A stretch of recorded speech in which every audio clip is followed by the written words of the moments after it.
No, we don't count those races. But no, I got elected in 22 and then Yep. re-elected in 24. So again, my name's Elaine Davis. Appreciate y'all having me here.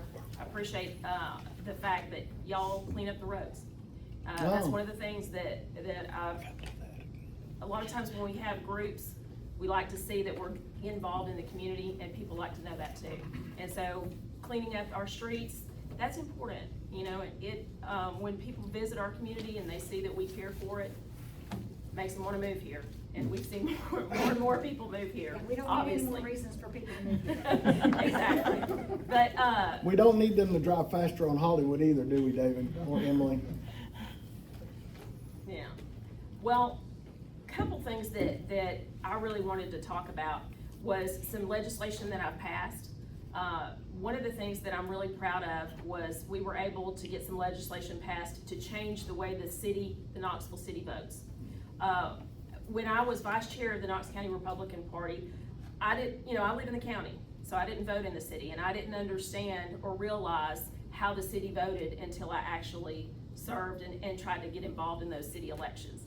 And so with that process of having district voters determine the top 2 vote getters kind of in that primary, and then the entire city voting on those district representatives in the general, I felt that disenfranchised those voters, that it overshadowed that district voice, that whoever you chose as your candidate, or the candidates that you wanted to determine to be the ultimate person, was completely wiped out by the entire city.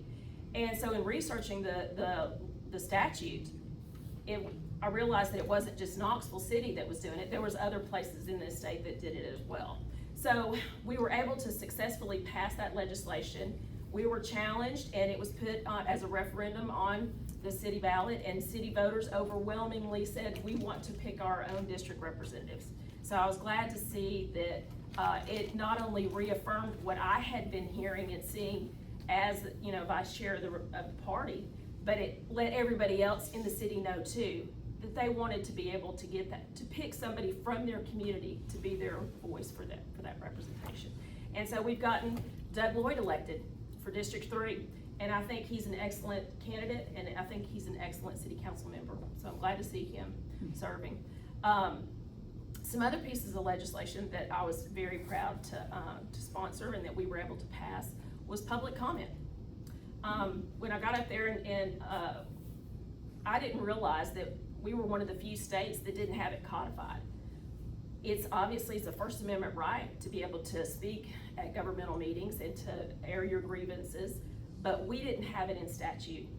So I think there was maybe only 3 or 4 states that didn't, and so I felt that it was appropriate that we did. One of the things that I kind of had to do it in 2 stages. The first, in 23, we passed it, and obviously that governmental body can determine the logistics, how many people are able to speak to a certain issue, the time frame, how they sign up, because they're going to know how often they meet, how frequently they meet, when in the agenda they need to be able to have that public comment time frame. And the majority of our governmental bodies across the state allow for public comment, but there are a few that don't. And so I was hearing over and over again from parents that were wanting to speak at school board meetings that they were being restricted from being able to speak out. So we were able to pass that legislation, and I thought, okay, this will help those families to be able to address their concerns to their governmental body and bring those grievances forward. Well, the way that we had written the statute is we wanted to ensure that people spoke to things that were relevant to that body and on their agenda.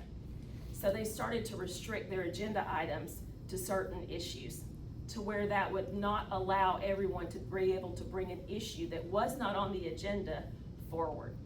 And one of I had a school board member, and he brought an issue forward to me. He said, Elaine, this is a concern because we have a student, he was a senior, he was getting ready to graduate, and he's American Indian.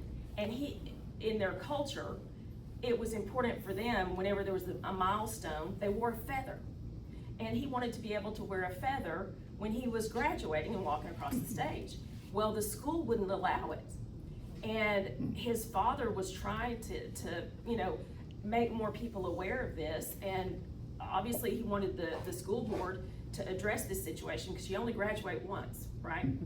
And I felt very strongly about that. I said, look, it's within your purview to look at these issues. A lot of times on agenda items, you have like miscellaneous, or you'll have new business, and that's where board members can bring those issues forward, and those are usually a catch-all for those sorts of issues. But unfortunately, they were restricting the agendas to where you couldn't even bring something like that forward. So for an issue that's a one-time thing, or if there's something that's happening on your road or in your community, how would you bring it forward if it's not an agenda item? So we were able to change that this past session and move that forward to where if it's something that body can vote upon and it's under their purview, it doesn't have to be an agenda item, but it has to be something that is germane to that governing body. They can bring that issue forward. And so that's important to me, to protect our constitutional rights, to protect our freedoms and liberties.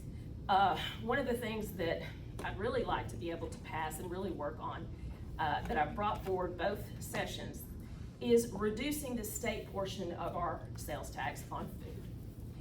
It's very important to me. I feel like that's the best way possible to reduce taxes that impact the most individuals, and especially our working families and our young people and people that are on a fixed income. So we've tried, and one of the things that I've recommended, so it's 4% is the state portion.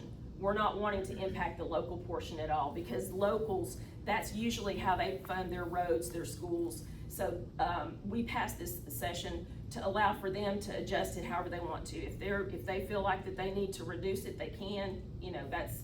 We gave them that authorization to do so.